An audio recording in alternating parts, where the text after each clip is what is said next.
शिक्षा वो शेरनी का दूध है, जो पिएगा वो दहाड़ेगा। इस पूरी दुनिया में गरीब वही है जो शिक्षित नहीं है, इसलिए आधी रोटी कम खा लेना, लेकिन अपने बच्चों को जरूर पढ़ाना।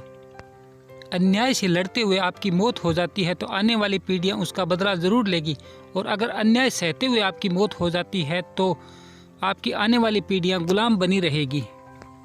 मैं एक समुदाय की प्रगति को उस डिग्री से मापता हूं जो महिलाओं ने हासिल की है। राजनीति में हिस्सा न लेने का सबसे बड़ा दंड यह है कि अयोग्य व्यक्ति आप पर शासन करने लगता है। मुझे वह धर्म पसंद है जो स्वतंत्रता और समानता का बंधुत्व सिखाता है। मंदिर जाने वाले लोगों की लंबी कतारें जिस दिन पुस्तकालय की ओर बढ़ेगी, उस दिन मेरे देश को महाशक्ति बनने से कोई नहीं रोक सकता है। जिसे अपने दुखों की मुक्ति चाहिए उसे लड़ना होगा, और जिसे लड़ना है उसे सबसे पहले अच्छे से पढ़ना होगा, क्योंकि ज्ञान के बिना लड़ने गए तो आपकी हार निश्चित है। समाज में अनपढ़ लोग हैं, ये हमारे समाज की समस्या नहीं है, लेकिन जब समाज में पढ़े लिखे लोग भी गलत बातों का समर्थन करने लगते हैं और गलत बातों को सही दिखाने में अपनी बुद्धि का उपयोग करते हैं, यही हमारे समाज की समस्या है। यदि हमें अपने पैरों पर खड़े होना है, अपने अधिकार के लिए लड़ना है, तो अपनी ताकत और बल को पहचानो, क्योंकि शक्ति और प्रतिष्ठा संघर्ष से ही मिलती है।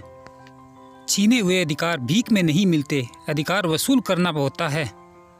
यदि हम मन से स्वतंत्र हैं, तभी आप वास्तव में स्वतंत्र हैं।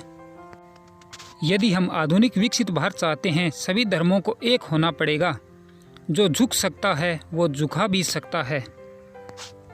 धर्म मनुष्य के लिए बना है, न कि मनुष्य धर्म के लिए। मैं राजनीतिक सुख भोगने नहीं, बल्कि नीचे दबे हुए अपने भाइयों को अधिकार दिलाने आया हूँ। आप स्वाद को बदल सकते हैं, परंतु जहर को अमृत में परिवर्तित नहीं किया जा सकता है। हम आदि से अंत तक भारतीय हैं। मैं बहुत ही मुश्किल से इस कारवां को इस स्थिति में लेके आया हूँ। यदि मेरे लोग, मेरे सेनापति इस कारवां को आगे नहीं ले जा सकते तो पीछे भी मत जाने देना। महात्मा आए और चले गए, परंतु अछूत अछूत ही बने हुए हैं। वर्गहीन समाज गढ़ने से पहले समाज को जाति विहीन करना होगा। वे इतिहास नहीं बना सकते जो इतिहास को भूल जाते हैं। मनुष्य नाश्वर है, उसी तरह विचार भी नाश्वर हैं। एक विचार प्रचार प्रसार की जरूरत होती है, जैसे कि एक पौधे को पानी की जरूरत नहीं तो दोनों ही मुरझा जाते हैं। पानी की बूंद जब सागर में मिलती है तो अपनी पहचान खो देती है। इसके विपरीत व्यक्ति समाज में रहता है पर अपनी पहचान नहीं खोता। इंसान का जीवन स्वतंत्र है। वो सिर्फ समाज में विकास के लिए पैदा नहीं हुआ, बल्कि स्वयं के विकास के लिए पैदा हुआ है। ज्ञान हर व्यक्ति के जीवन का आधार है। बुद्धि का विकास मानव के अस्तित्व का अंतिम लक्ष्य होना चाहिए।